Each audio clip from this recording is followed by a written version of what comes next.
from John Berger. Political practice often surprises political vocabulary. For example, the recent revolution in the Middle East is said to demand democracy. Can we find more adequate words? Isn't the use of the old and frequently betrayed words a way of absorbing this shock instead of welcoming it and transmitting it further? Well, just to begin, I think the word revolution is a bit of an exaggeration. Maybe it'll turn into a revolution, but for the moment it's a call for moderate reform. There are elements in it, like the workers' movement, that are trying to move beyond that, but that remains to be seen. However, his point is correct, but there's no way out of that. It's not just the word democracy, it's every word that is involved in discussion of political affairs has two meanings. It has its literal meaning, has a meaning that's assigned to it for political warfare, for ideology, for doctrine. So either we stop talking or we try to use the words in a sensible way. And it's not just democracy. It's, I mean, take the word, a simple word like person. Sounds simple. Take a look at it. In the United States, it's quite interesting. The United States has guarantees of personal rights that go beyond maybe any other country. But have a look at them. The amendments to the Constitution state very explicitly that no person can be deprived of rights, lists the rights, without due process of law. Well, that was, it reappears in the 14th Amendment, it was in the 5th Amendment, and it was intended to apply to freed slaves, but it's never been applied to them. The courts narrowed the meaning and broadened the meaning, crucially. They broadened the meaning to include corporations, fictitious legal entities established by state power. So they were given the rights of persons, by now rights way beyond persons.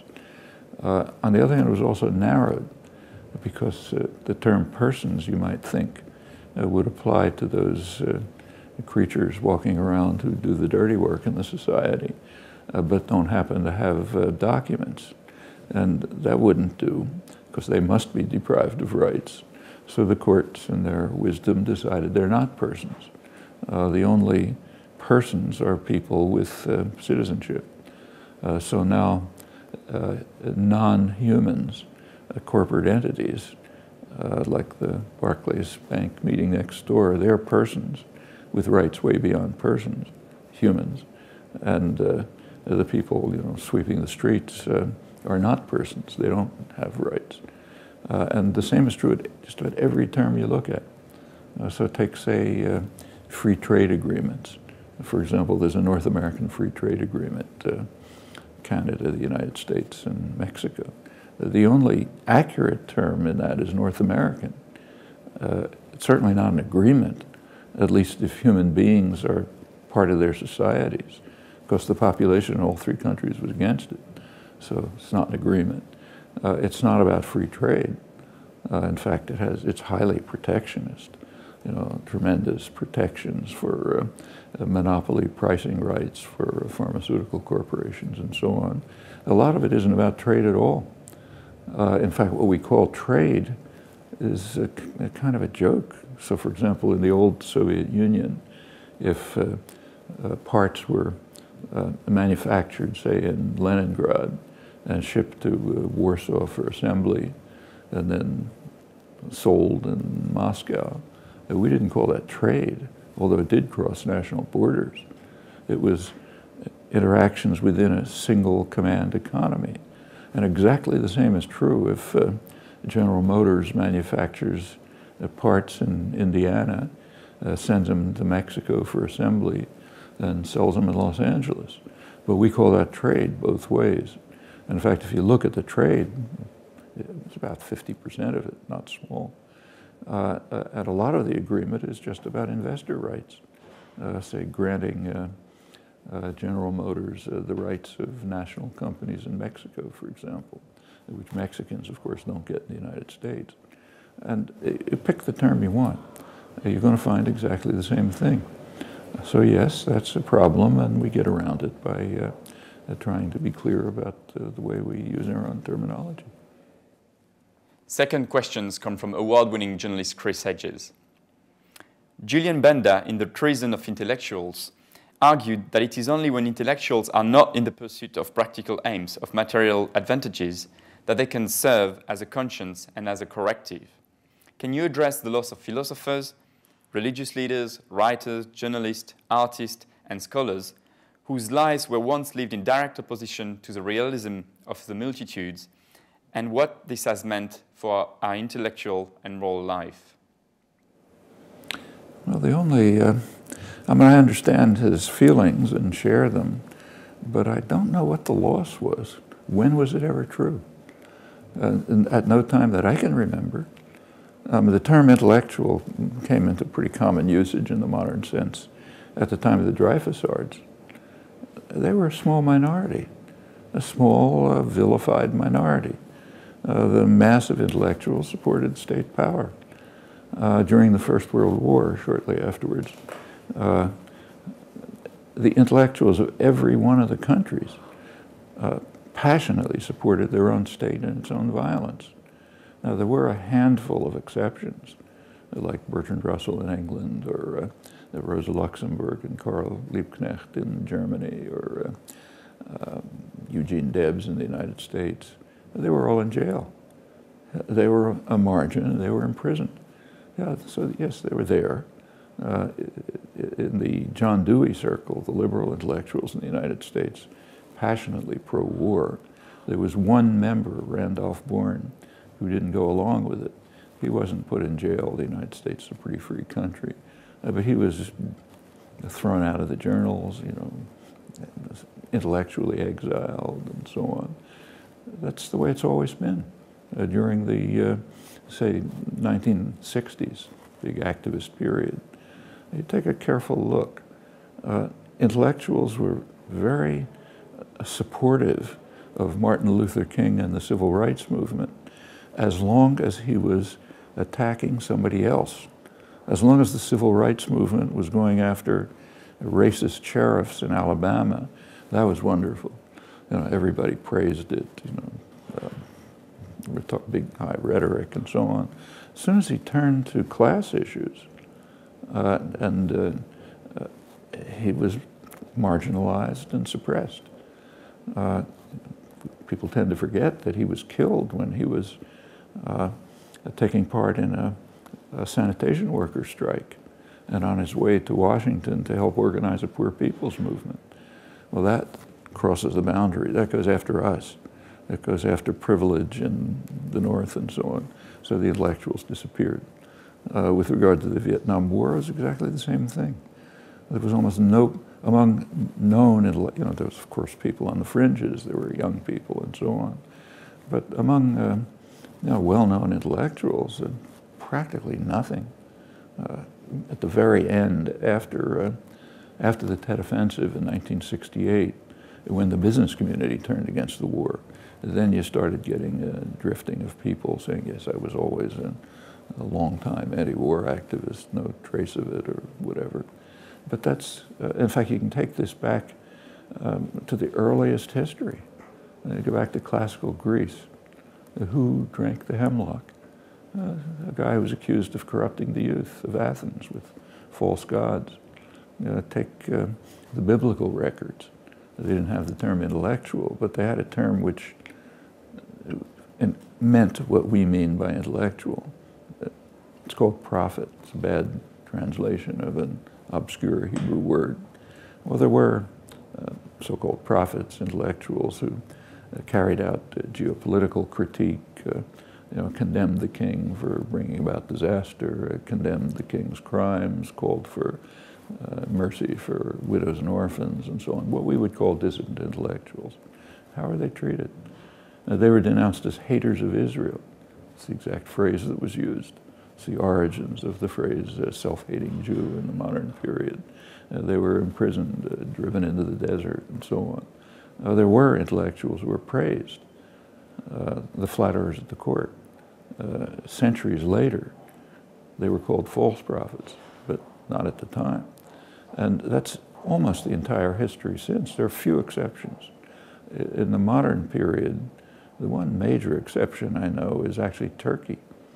It's the only country I know where leading prominent artists, academics, journalists, publishers, very broad range of intellectuals, and not only condemn the crimes of the state, but are involved in constant civil disobedience against them, facing, often enduring, pretty severe punishment.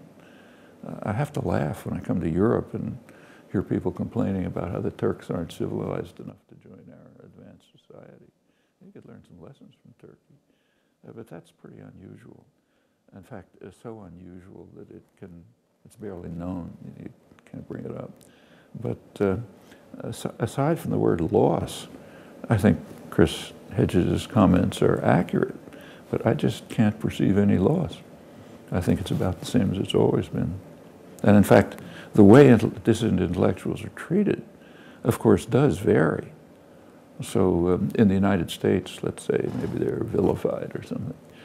In the old Soviet Union, say in Czechoslovakia in the 1960s and 70s, they could be imprisoned, like Havel was in prison. If you were in American domains at that time, like El Salvador, you get your brains blown out by an elite battalion trained in the U.S. Special Warfare School. So yes, people are treated differently, depending on the country. Third question comes from Israeli journalist Amira Hass. Have the uprisings in the Arab states made you change, revise some of the past evaluations? Have they and how affected your notions of, for example, masses, hope, Facebook, Western intervention, or surprise? Well, actually, Amira and I met in Turkey a couple of months ago, had a couple of hours chance to talk, and neither of us, and maybe she did, if she did it was a secret, I certainly didn't anticipate anything that was going to happen in the Arab world. So yes, it changed my opinion in that respect. It was unexpected. On the other hand, when you look back at it, it's not that different from what's happened before, except that in the past, the uprisings were brutally suppressed. And indeed, they were this time too. So the first of the uprisings was actually in November. That was in the Western Sahara, which is occupied by Morocco. 25 years ago, Morocco invaded, violated UN resolutions. It's a brutal occupation.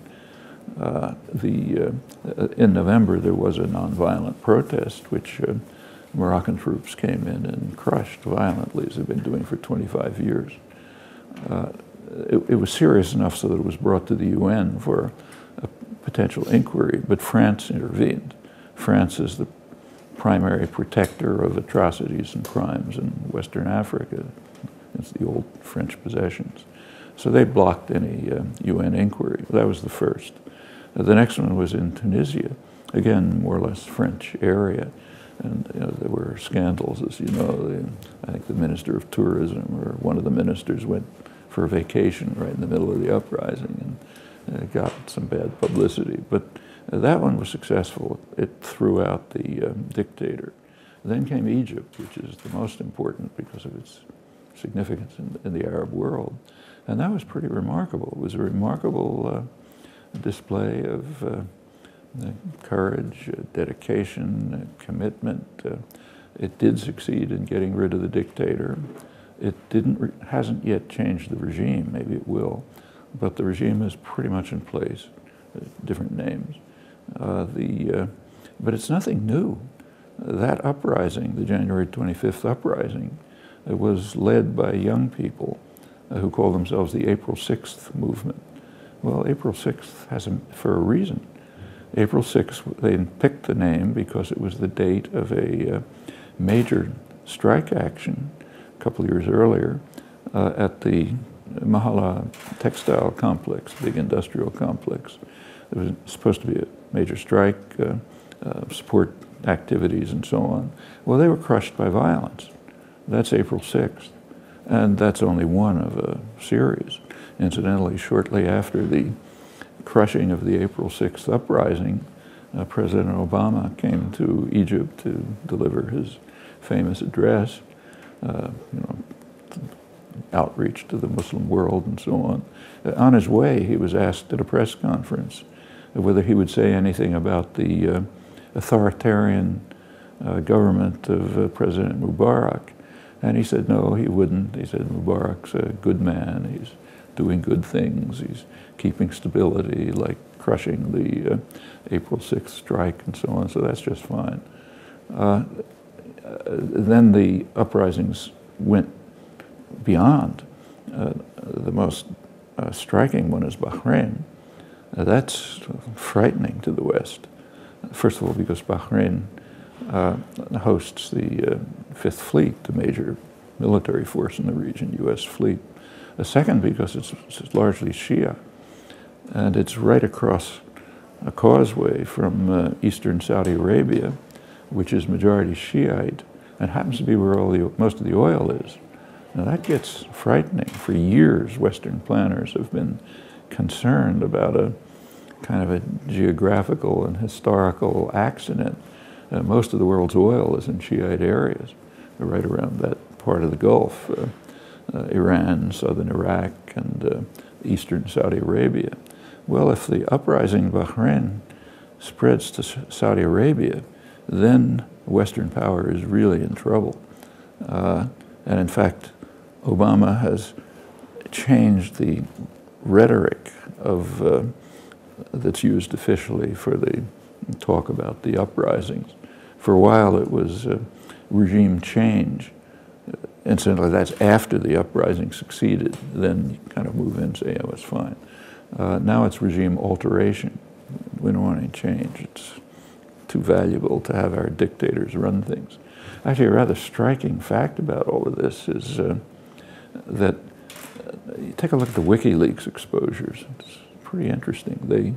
The ones that got the most exposure in the West, the big headlines, euphoric commentary, were the leaks from the ambassadors, which said that the Arab world supports us against Iran. Well, one thing was missing in that reaction in the newspapers by the columnists and others, namely Arab opinion. What they meant was the Arab dictators support us. And what about Arab opinion? It's known, but it's not reported. In the United States, zero. There's, I think, one report in England. Jonathan Steele reported it, probably nothing in France. I don't know. But it's well known. Western U.S. polling agencies released by very prestigious agencies. It turns out that some Arabs think Iran is a threat, about 10%. A majority, a vast majority, think the major threat is the United States and Israel. In Egypt, 90% say the United States is the major threat. In fact, opposition to U.S. policy is so strong that in Egypt, I think it's close to 80% think the region would be better off if Iran had nuclear weapons. Over the whole region, it's a majority.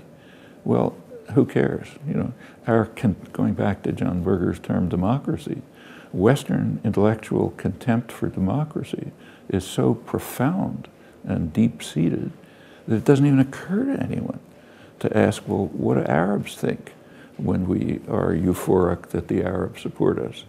Well, the answer is it doesn't matter. As long as they're quiet and subdued and controlled, as long as there's what's called stability, it doesn't matter what they think. The dictators support us, period. We're euphoric. Well, okay, that kind of ties together a number of these questions, but going back to Amir Haas's comments, you know, what's happened should lead us to think about what has been happening, not only in the Arab world, but elsewhere, has often arisen and has been subdued by violence. And that's been true for a century. I mean, the British were suppressing democracy movements in Iran over a century ago. In Iraq, there was a Shiite uprising, and as soon as the British cobbled the country together after the First World War, big uprising, violently suppressed. One of the first uses of aircraft to attack civilians. In fact, Britain was very proud of that. The famous Lloyd George, Britain succeeded in blocking a disarmament conference in 1932. They prevented it from barring use of aircraft against civilians. Lloyd George, famous Lloyd George, wrote in his diary that this was a great thing because we have to reserve the right to bomb niggers. So therefore it was a very good thing that the British government did. And it continued. In 1953, the United States and Britain combined to throw out the parliamentary government in Iran. In 1936 to 39, there was an Arab uprising in Palestine against the British, violently crushed. The first Intifada was again a very significant popular uprising, almost entirely nonviolent, and a real popular movement. Women's groups attacked, protests against the feudal structure, try to dismantle it, and so on. It was crushed by violence. So sure, these things like this happen all the time.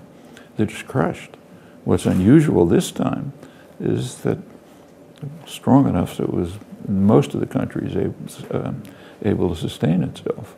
What will happen in Saudi Arabia and Bahrain, Jordan, we don't know. In fact, we really don't know what will happen in Egypt.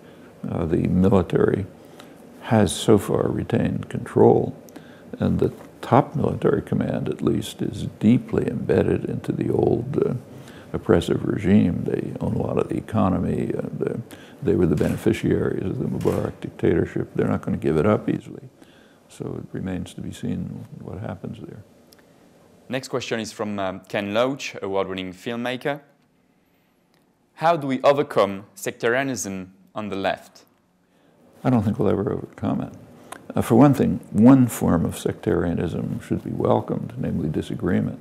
There are a lot of things that are quite unclear. We ought to have discussion, disagreement, pursue different options, and so on. But what he means by sectarianism, and what is generally meant by it, is initiatives that sometimes attempt to and often succeed in breaking up popular movements. So individuals or political groups that have their own agenda and want to take control, become little Lenins and so on and so forth. That kind of sectarianism I don't think is ever going to really be suppressed. It can be marginalized. So for example, during the uprisings in the Arab world, say Egypt, Tahrir Square, it was surprisingly little sectarianism. There were many different points of view, but there was a unity and a common goal.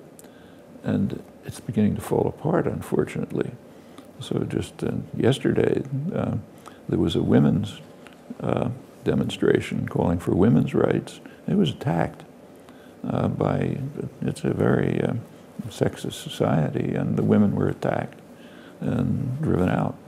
Okay, that's sectarianism. There's now also religious sectarianism developing. I mean, when a common goal is no longer sort of uniting people in a struggle, then you do get sectarianism. And that's the way to bring people together. So for example, in the labor movement, the American, say in the United States, same elsewhere, but in the United States, the labor has often been extremely racist. Not necessarily just against blacks. For example, Irish in the late 19th century were treated very much like blacks. I mean, you could walk around Boston and see signs saying no dogs or Irish allowed and so on. What were called Huns, that meant anybody from Eastern Europe. Bitter racism against the Huns, against the Italians, it goes all the way back. But when the strike waves began in the late 19th century, and they really became significant in places like the coal and steel centers in western Pennsylvania, working for people took over cities and ran them. At that point, the sectarianism disappeared, the racism disappeared. There was unity to achieve something. And the same was true in CIO organizing in the 1930s. It overcame, black racism against blacks. They worked together. That's the only way to do it that I know. Same happened in the civil rights movement. If you've got a common goal, then you can combine in trying to achieve it. Then sectarian efforts are marginalized. They don't disappear. There's still people hanging around the periphery. And maybe if the motive and commitment declines, they may begin to take over, as we're beginning to see in Egypt. But I don't know of any other way to do it. Next question is from Paul Laverty, close associate to Ken Loach and also award-winning screenwriter. There's probably never been a time where there's been such concentration of wealth and power in so few hands. The powerful are sophisticated in maintaining this state of affairs, but perhaps we use this too as an excuse to hide our shortcomings on the left. What do you think has been lacking in our imaginative effort to build a mass international campaign to democratize resources and challenge corporate power? Can you imagine a time where we can organize our lives and economies successfully on a cooperative basis instead than a competitive one? Certainly can imagine it, and in fact there have been successful experiments with it, some of them right now. None of them are utopia, none of them are what I or you or others would aspire to, but they're not insignificant. Like, take, say, the Mondragon system in Spain. It's not worker-managed, but it's worker-owned. It's a form of cooperative, quite successful, very broad, lots of problems, but quite real. If you look around the United States, there are probably hundreds of self-managed enterprises, not huge. Some of them are pretty large, but huge. They're successful. Take, say, Egypt right now. One of the interesting things that's happening in Egypt is that the labor movement, which has been very militant for years, as I mentioned, this is not an uprising out of nothing. They've now apparently, it's hard to get information because it's not covered very well, but actually I think Amir Haas has been reporting this, that in some of the industrial centers, like again the Mahala big industrial center, apparently workers have taken over the enterprises and are managing them themselves. Well, if that's true, that would be the beginning of a revolution. Go back to John Berger's words. So yes, it's certainly feasible. What's been lacking, the comment about the inequality is very real. I don't know the detailed statistics for other countries, but in the United States, where I know it, inequality is back to the highest level it's ever been in history, the 1920s. But that's misleading, because the inequality in the United States is highly concentrated. It's mostly in the top fraction of 1% of the population. You take a look at the income distribution, it goes very sharply up towards the high end, and literally 1/10 of 1% of the population now has extraordinary wealth. In fact, that's driving the inequality. If you take that part away, it's unequal, but not totally out of sight. Who are they? They're hedge fund managers, CEOs, bankers, and so on. Well, something quite significant has been happening. Since the 1970s, the economy has changed significantly. It's been financialized. You go back to, say, 1970, financial institutions, banks, investment firms, were a small percentage of corporate profits. At the peak, now, in 2007, they reached 40%. They don't benefit the economy. In fact, they probably harm the economy. There's no essential social utility to them, but they're powerful. And they, with economic power, comes political power, for pretty obvious reasons. So they have gained extensive political power. For example, it was financial institutions that put Obama into office pretty much. That's where most of his funding came from. With political power comes the opportunity to modify the legislative system, and they've been doing it. So since the 1980s mainly, fiscal policies have been changed, say tax policies. to ensure rapid concentration, very high concentration of wealth. Rules of corporate governance have been changed. They allow, for example, the CEO of a corporation to select the board that determines his salary. Well, you can imagine what the consequences of that are. Actually, you read them in the front pages of the newspapers every day about the huge bonuses being given to management. That's where that comes from. The regulation has collapsed with very striking effects. New Deal regulation. Incidentally, this generalizes to the rest of the world. I'm talking about the United States because I know it better. New Deal regulation prevented any financial crises up until the 1980s, really. In the 1970s, it started to be dismantled. Since the 1980s, crisis after crisis, several during the Reagan years, pretty serious ones. In fact, Reagan left office with the worst financial crisis since the Depression, the savings and loan, then came Clinton and the tech crisis, then finally this housing crisis, $8 trillion of fake money disappeared, devastating the economy. Well, all of these are political decisions. And meanwhile, the cost of campaigning went way up. And that compels the parties to climb pretty deep into the pockets of the corporate sector. That's where the money is. The next election, 2012, is expected to cost about $2 billion. And you take a look at the Obama administration, you notice he's staffing the government right now with executives. You know, they're the ones who have the access to the corporate funding that's going to buy the election. Elections are just becoming farces, you know, run by public relations industry, their marketing efforts, and they kind of say it openly. But in fact, Obama won the award from the advertising industry for the best marketing campaign of 2008. They know exactly what's going on. Well, you know, all of this is a kind of a vicious cycle. Increased concentration of wealth, increased political power. It acts to further increase wealth. Why is there no reaction? Actually, there is a reaction. Right now, for the first time, what's going on in Wisconsin is a very significant reaction. There are tens of thousands of people in the streets, day after day, with a lot of popular support, maybe 2/3 of the population supporting them. They're trying to defend labor rights, the right of collective bargaining, which is under attack. I mean, the business world understands very well that the one barrier to this total corporate tyranny is the organized workers' movement. So that's got to be destroyed.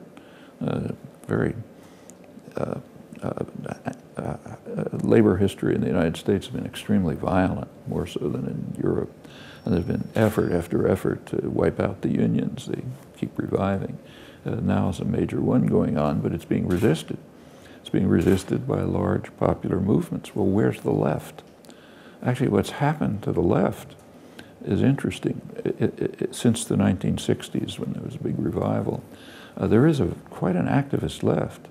There are more young activists now than there were in the 60s, but the issues have changed. The issues are what are sometimes called post-materialist. They're important issues. Don't denigrate them. So gay rights, environmental rights, women's rights, you know, they're all really important things. But they don't reach to the concerns of the people who are living under depression-level unemployment. They don't reach to the 20% of the population, roughly, who need food stamps. There hasn't been that kind of outreach and organizing. So when the protests started in Wisconsin a couple of weeks ago, there was practically no left initiative. I mean, a couple of well-known figures came in to give talks, but it was not organized by the left groups who ought to be right at the heart of it. It's there, and it better come, or else we're in bad trouble. But while left activism is significant, very significant, it's pretty much divorced from the daily struggles for survival and a decent life of most of the population. And that's a gap that has to be overcome somehow. Last question is from Alice Walker, award-winning author. I believe that a one-state solution to the Palestine-Israel impasse is inevitable, and more than just a two-state solution could ever be. This is because I don't believe Israel will ever give up trying to control Palestinians, whether citizens of Israel or those living in the occupied territories. Under a two-state solution, there would be Israel and a Palestinian Bantustan. I have been struck by your dismissal of the one-state idea as something almost absurd and would like to understand why you see it this way. Is there no hope that Israelis and Palestinians might live together as white and black people do after the fall of apartheid in South Africa? It's an interesting question. She's a wonderful woman, does fine work. She's really committed to the Palestinian cause. But the question tells you something about the recent Palestine solidarity movement.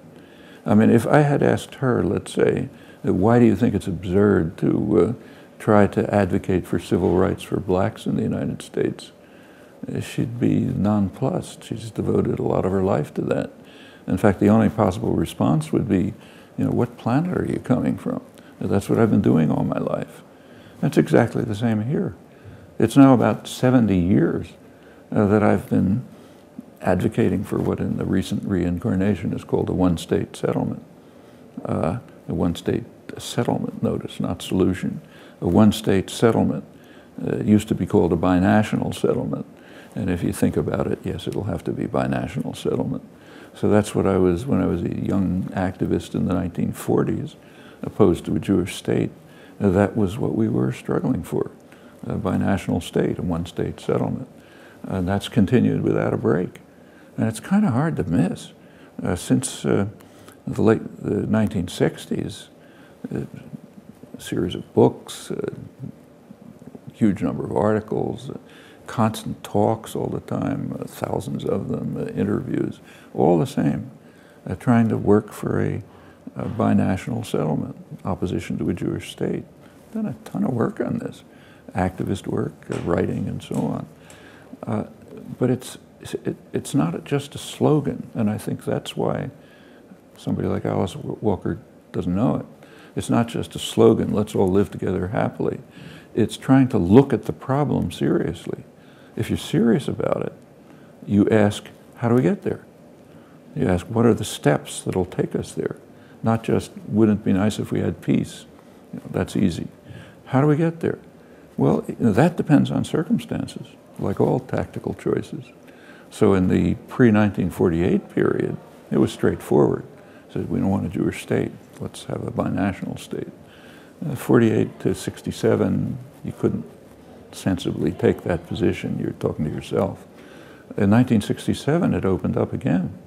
There was an opportunity in 67 to move towards some kind of a federal system, which could then proceed further to closer integration, maybe become a true binational secular state. And in fact, at that time, 67 on, I was writing about it all over the place. Like I said, books, articles, interviews, and so on, up till about 1975. 1975, Palestinian nationalism crystallized and appeared on the agenda, and the PLO turned to a two-state settlement, the huge, overwhelming international consensus by that time for two-state settlement in the form that everyone knows. 67 to 75, it was possible to advocate for it directly, and it was anathema, hated, denounced, because it was threatening. It was threatening because it could be fulfilled, and that would harm policy formation. So, if it was noticed at all, it was denounced and vilified. 75 on, you can still maintain the position, but you have to face reality. It's going to have to be achieved in stages. And there's only one proposal that I've ever heard, other than, let's all live in peace together. The one proposal that I know is, glad to listen if there's another one, is begin with the international consensus, two-state settlement. It would reduce the level of violence, cycle of violence. It would open up possibilities for a closer interaction, which already to some extent takes place, even in today's circumstances, commercial, cultural, other forms of interaction. That could lead to erosion of boundaries. It could move on to closer integration, and maybe something like the old concept of a binational state. Now, I called it a settlement because I don't think that's the end of the road. I don't see any particular reason to worship imperialist boundaries. So, like when I was, my wife and I, back when we were students, were backpacking up in northern Israel and happened to cross into Lebanon because there's no marked border. You know, somebody finally yelled at us and said, "You better get back." But why should there be a border there? It was imposed by British and French violence. You should move towards a closer integration of the whole region. No state settlement, if you want the word. And there's plenty wrong with states anyway. Why should we worship state structures? They should be eroded. So it's a step, it's a series of steps. Now, if anyone can think of another way to get there, then they ought to tell us. We could listen to it and talk about it. But I don't know of any other way. So what you end up with, at least I end up with, what I've been writing and speaking about, is something that's too complex to put on a Twitter message. And in this age, that means it doesn't exist. You have to support both the two-state and a one-state solution, settlement, not solution. You support both of them, because one of them is the path to getting to the other. If you don't make the first move, you're not going to get anywhere. Now, Alice Walker says Israel won't accept a two-state settlement. Yeah, she's right. A fortiori is not going to accept a one-state settlement. So if that argument has any force, her proposal is out the window. Mine too. And by the same argument, you could show there could never be an end to apartheid. White nationalists would never accept an end to apartheid, which was true. Okay, therefore let's give up the anti-apartheid struggle. Indonesia would never give up East Timor. In fact, the generals said so loudly. It's our province, we're going to keep it. And that would have been true if actions were taken in a vacuum. But they're not taken in a vacuum. There are other factors involved. And one factor, which is significant, and in fact in these cases decisive, is U.S. policy. Well, that's not graven in stone. When U.S. policy shifted on Indonesia and East Timor, it literally took one phrase from President Clinton to get the Indonesian generals out. At one point he said, "It's over." They withdrew. In the case of apartheid, it's a little more complicated. Cuba played a big role. Cuba drove South Africans out of Namibia, for example, and protected Angola and so on. That had a big impact. But it was when the U.S. changed policy, around 1990, there was a change of policy. It was at that point that apartheid collapsed. Now, in the case of Israel, it's just the U.S. is decisive. I mean, Israel can't do anything except what the U.S. supports. It gives diplomatic, military, economic, ideological support. If that prop is pulled out, they do what the U.S. says. In fact, that's happened over and over. So yes, it's true that if they were acting in a vacuum, they'd never accept anything but what they're now doing. Taking over Gaza prison, take over as much of the occupied territories as you want. They'll continue. But they're not acting in a vacuum. There are things we can do, as in other cases, to change it. And in that case, I think you can consider and even lay out a plan for a move towards a one-state settlement as a step towards something even better, which can go on. But as far as I can see, the only way to do that is by supporting the international consensus as a first step. A step to be a prelude to further steps. And that means very concrete actions. We don't have to talk about, we don't have to have a seminar in which we discuss abstract possibilities. There are very concrete moves that can be made. So for example, withdrawal of the IDF, the Israeli army, from the West Bank. That's a concrete proposal. And there are steps that can be taken to implement it. For example, Amnesty International, which is hardly a revolutionary organization, called for an arms embargo on Israel. Well, if the United States and Britain, France, others could be, if the public could compel the governments to accept that proposal as an arms embargo unless you pull your army out of the West Bank, that would have an effect. other actions can too. If the army's pulled out of the West Bank, the settlers are going to go with them. They'll climb into the lorries provided to them and move from their subsidized homes in the West Bank to subsidized homes in Israel, just like they did in Gaza when they got the order. Some will probably remain, but that's okay. They want to remain in a Palestinian state. That's their business. So there are quite concrete things that can be done. It's not going to be like, you know, snapping your fingers, but not beyond the kinds of things that have happened elsewhere when policy of the great powers changed, primarily the U.S. Professor Chomsky, thank you very much.